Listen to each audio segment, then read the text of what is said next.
Howdy folks, and I hope you're all feeling suitably spooky as All Hallows Eve draws ever closer.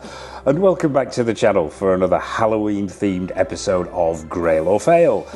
For the uninitiated, Grail or Fail is where we revisit an action figure or statue considered to be a classic and find out if it still holds up today. So going under the spotlight today, it's Mezco Toys and STATIC-6's take on the late night legend that is Elvira, Mistress of the Dark, aka Cassandra Peterson. So, usual format folks, we will get up close and personal with Elvira. Well, as up close and personal as is legally allowable. Then we'll be going in for a final verdict, and then we'll be wrapping the whole thing up with the usual showcase at the end. But before we dive in, I would like to send a Zone-sized shout out to everyone who supported the channel, and please drop a like and hype on this video as it helps other people find Go Figure. And if you haven't already, be sure to hit that subscribe button and bell notification icon so you're not missing any of the 1/6 scale news, previews, reviews, showcases, and all that other good stuff that we've got coming up. So, without further ado, let's dive in and find out if Elvira, Mistress of the Dark, is a grail or a fail.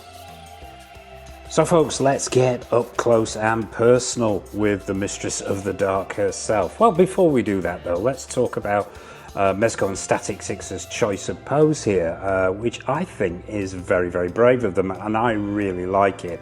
Because 9 times out of 10 when we see Elvira action figures or statues, she's in that upright position. She's stood up, and which gives her that unique look that we all recognise. So I think it was a very, very brave choice here, as I say, from Mezco and STATIC-6 to go with this seated look. And to have her on top of this television, I think was a great idea. In conjunction with this wonderful diorama base, and yeah, a brave choice of presentation, and I just think it works really, really well. It captures that spirit of Elvira beautifully.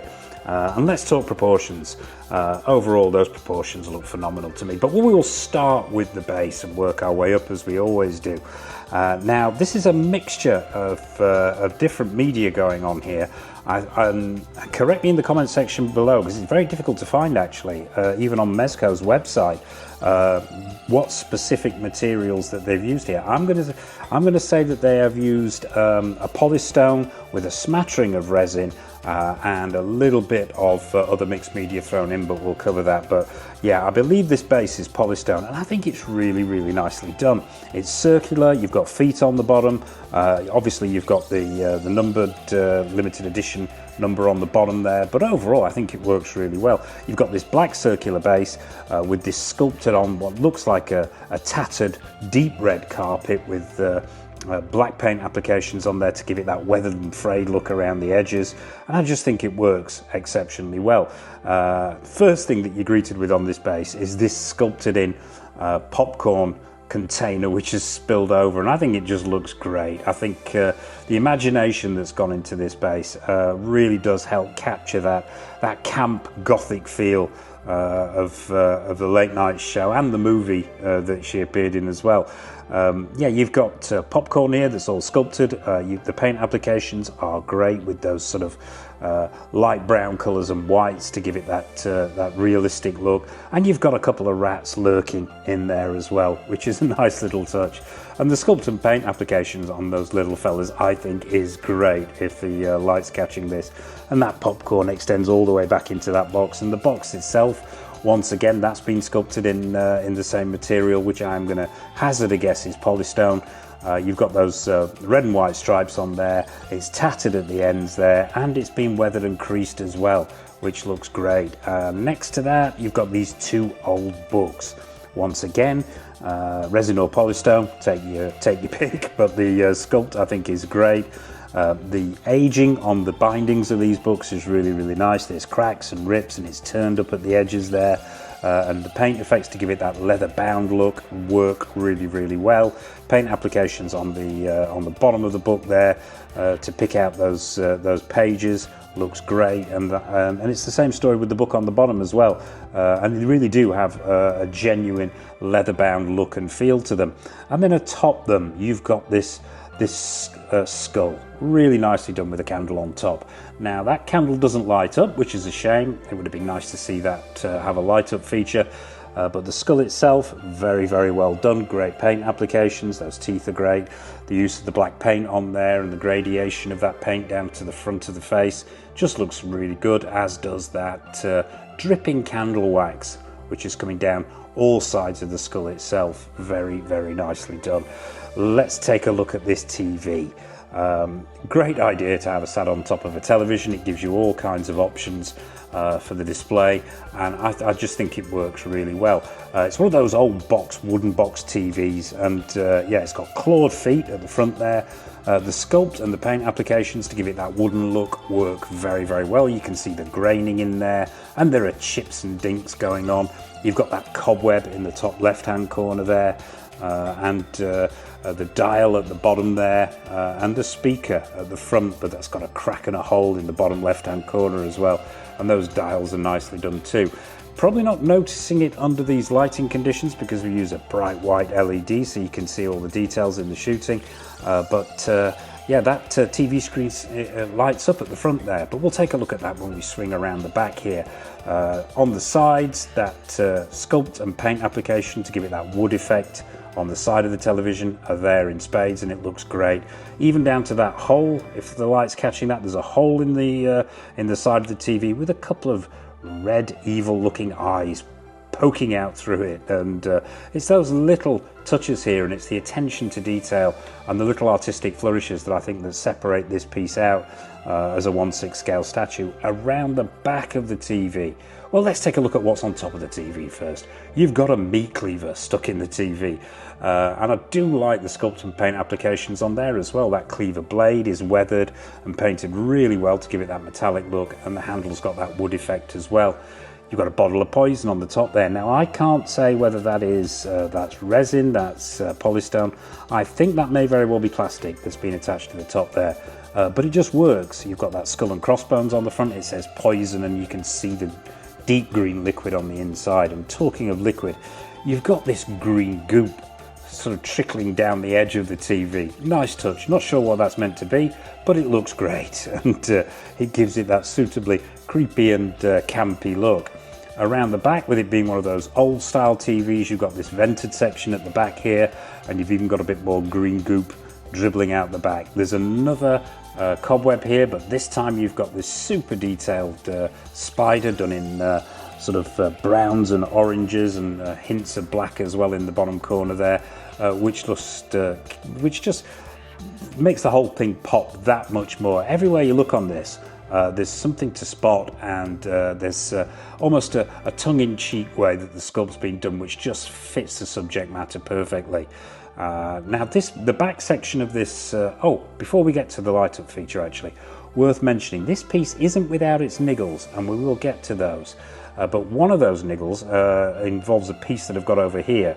We'll take a look at the accessories when we get to the sculpt of Elvira herself. Now, this piece is actually the power cord for the back of the TV itself, and should sit, he said, dropping it. Let's see if I can't catch that, and put it in place. Now, it is supposed to sit pretty much in where that white spot is there. That's where it was connected, where it came out of the box, and then the cabling itself is meant to lay on top of the base, on top of that carpet effect section of the base.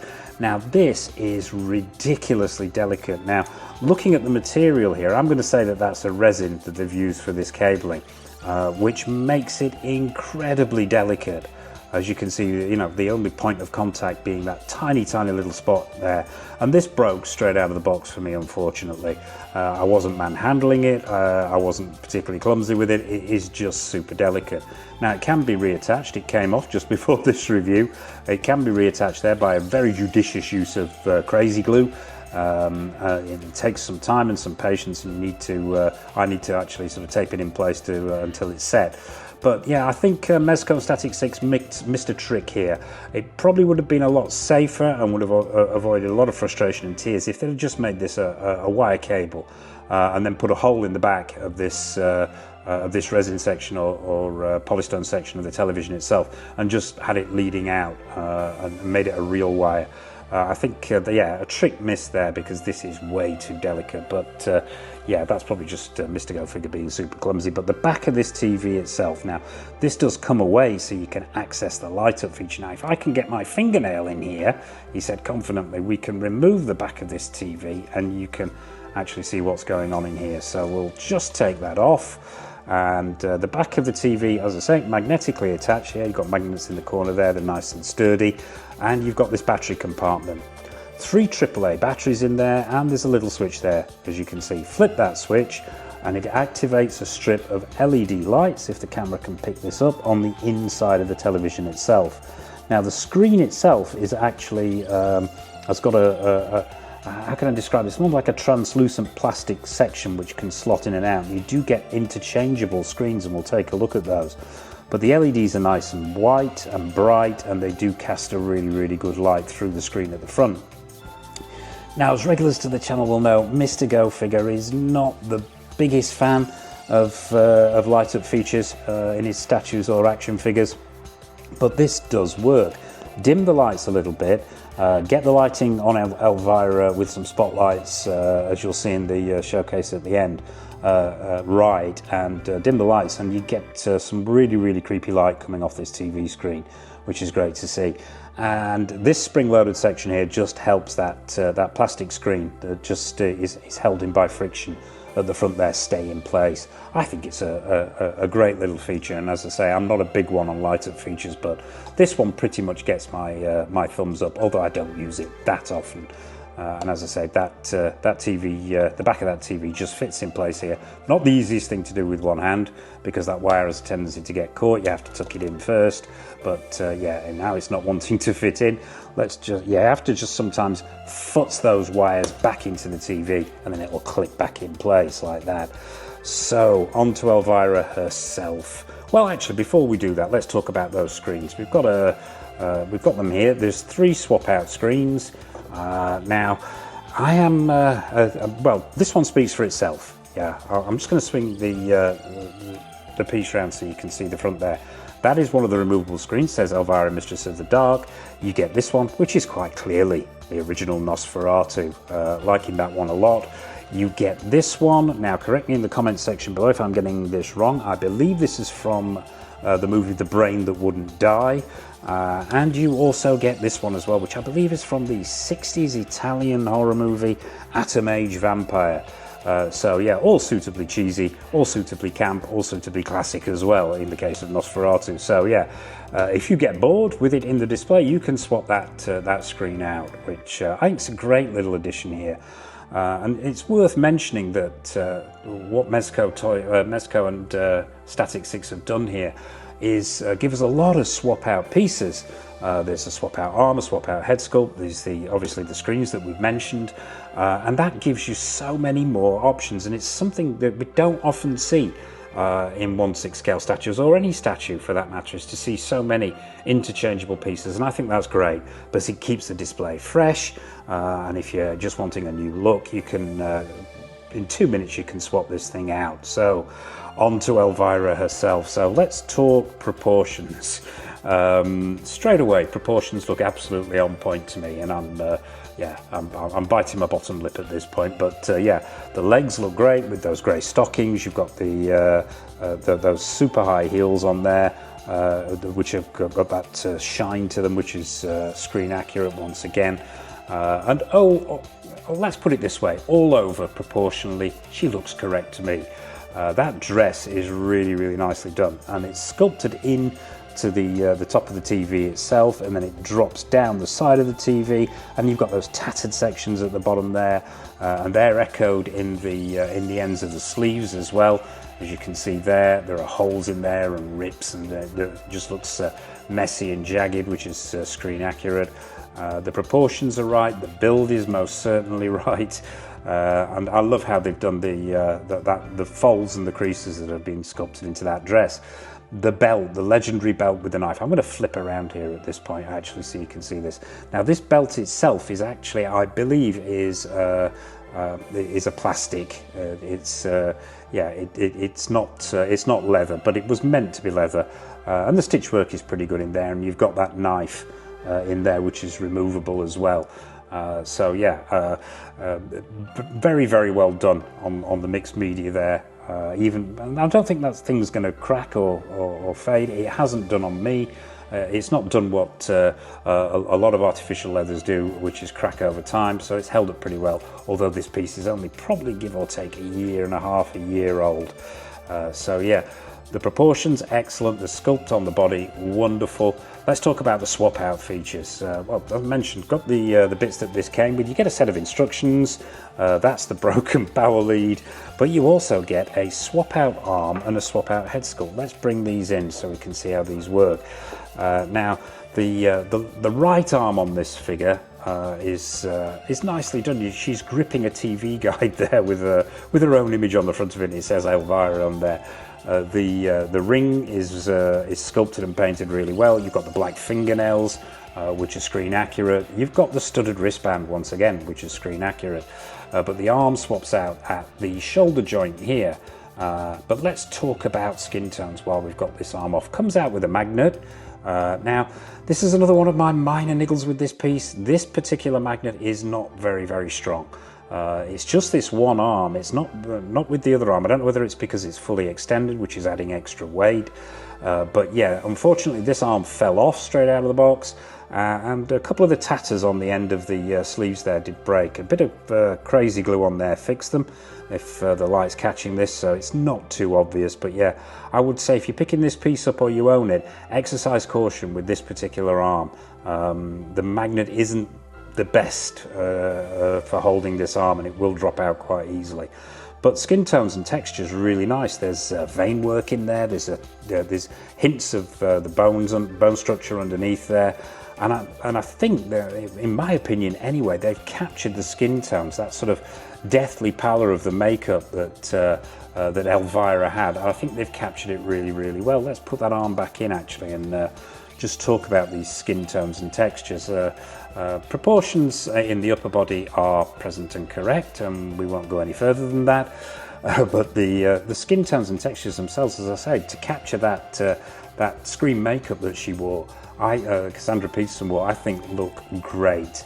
But the swap out arm, yeah, so you can take this arm out if you're wanting to, but the swap out arm is over here, slightly more bent, this one, and she is gripping a TV remote control, and you simply pop it in place like that, and the magnet holds this one securely at least. So you can go for that different look. I personally prefer the outstretched arm, but really it's down to you, and it's great to have that option to be able to swap out the look. But let's talk head sculpt. So I think Mezco and STATIC-6 here have done a cracking job. I really do. Iconic look, unmistakable look there from the height of the hair. I think the hair is very, very well done. You've got individual strands picked out in the sculpt. Couldn't go wrong with the colour really. You just got that shiny black. But I like the way it flows down over her chest. I think the fringe looks absolutely on point. And the face itself. Now that sculpt, unmistakably Cassandra Peterson, unmistakably Elvira. I love the open mouth look they've gone for with this head sculpt. I think it just looks great with the eyes off to one side. The paint applications on the face are great. Skin tones on there are great. The lips suitably deep red. You've got a slight sheen to those lips to give it that ivory look, which I think is great. That open mouth look just gives it that playfulness with that visible tongue in there. If I could level any complaint, maybe those eyes are a little bit flat, but they're the right colour. I love the pink shading around the eyes and the way the eyeliner picks out the shape of the eyes as well, which is quite unique to Elvira.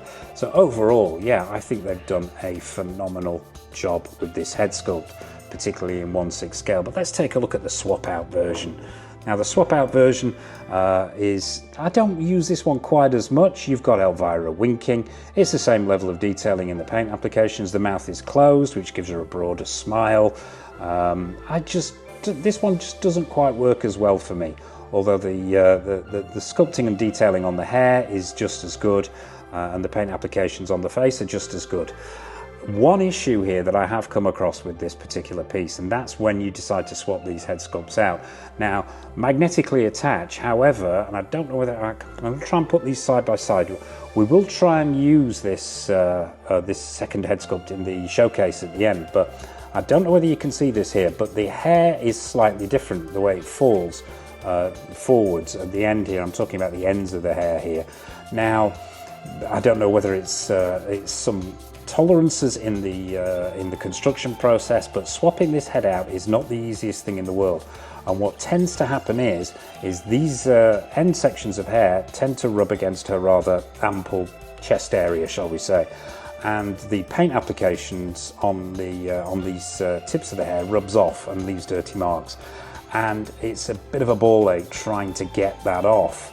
I would say if you are thinking of picking this piece up, be super careful when you're swapping out these head sculpts. Any kind of rubbing at all, and it will damage that chest area and that rather nice paint application. But that's the head sculpt. So there you have it, folks. That is Elvira, Mistress of the Dark, courtesy of Mezco Toys and STATIC-6.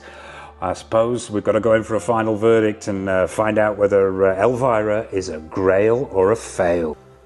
So folks, it's verdict time on Mezco and STATIC-6's Elvira. Is it a grail or is it a fail?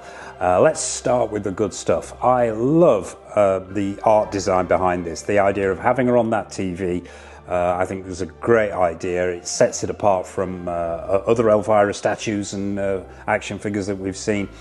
The attention to detail and is there in spades. It doesn't take itself too seriously, which is exactly what is required of it. From the popcorn bucket at the front with the rats in it, to the books with the skull on top, the meat cleaver, the bottle of poison. Absolutely excellent. It captures the spirit of Elvira and her late night show to perfection, in my opinion. The sculpt and paint applications are exemplary, really, really good for a 1/6 scale statue. I think maybe the eyes could have been ever so slightly better, but on the whole, I think it is beautifully painted and beautifully sculpted, and I think it's a fantastic little piece. Downsides, as we mentioned before, there's that issue with the resin power cable. I don't think that was the best idea. I think they could have gone with real wire there. It would have been cheaper, it would have been easier to produce, and would have saved a lot of heartache, but it is what it is. The magnet in that first arm that we talked about just not being quite strong enough, becoming quite delicate and risking it breaking as well. That's a downside for me. And also the tolerances on this second head sculpt, which mean when you swap it out, you run the risk of marking that chest area. Downsides, yeah. So, but that being said, I think on the whole, this is a phenomenal 1/6 scale piece. If you're a fan of Elvira, if you're a fan of camp gothic classic horror, I think it's a must-have. I think it's absolutely wonderful. I even like the light-up features. Yes, you heard it here first, folks. Mr. Go Figure is actually starting to like light-up features, and I think that light-up TV works really, really well. However, is it a grail? Now that's a tough one. I think we don't have anything quite like this in 1/6 scale as far as Elvira goes. I think it's entirely unique, but is it a grail? For me, it's a personal grail because I think it's fantastic. However, I think it falls short of being a grail. I think there could have been, a few things done ever so slightly differently, as we mentioned before, which would have made this a grail piece. And I think also it's subjective as well. If you're not an Elvira fan, then chances are this ain't a grail for you. However, I don't think it's a fail. And as regulars to the channel will know, Mr. Go Figure invented a category for a piece that is neither a grail nor a fail. We call it a frail. And I think this falls into that category. For me personally, it's a grail. However, I would say, generally speaking, in the collecting world, I wouldn't say it's quite a grail. So we're going to call it a frail. Yeah, I'm happy with that. It's a frail. It's neither a grail nor a fail, but it still is a simply superb 1/6 scale statue, in my opinion. So there you have it, folks. What are your thoughts on this piece? Do you have it in your collection? Are you an Elvira fan? Do you have Elvira in any other forms, in a NECA forms or a statue form, anything like that? Are you a fan of her late night TV show and hosting the B movies? Are you a fan of her other appearances and her movie as well? Please drop a comment in the comment section below. Nothing is off menu, and I would be fascinated to hear your take on anything Elvira. What have we got coming up on the channel? Well, there's plenty more Halloween related Grail or Fails coming up. We've got a Halloween showcase special, which is going to include all, or pretty much, well, not all, but a lot of the horror pieces in the collection. We have Caustic Plastics, 1/6 scale take on Lon Chaney Jr. Hopefully, fingers crossed, all being well, will be going up before Halloween or on Halloween. We have more 1/6 scale figure reviews coming in from Hot Toys, Susu Toys, Present Toys, Caustic Plastic, Iconic Studios. The list goes on. We've got more retro reviews, more tours, more showcases, more news as well. So as I mentioned at the top there, be sure to hit that subscribe button and bell notification icon so you're not missing any of the statue and action figure goodness that we've got coming up. And I suppose all that remains for me to say is a massive thank you for watching as always, from myself and from Elvira. Take care of yourselves, happy collecting, and until next time on the channel, it's over to the showcase.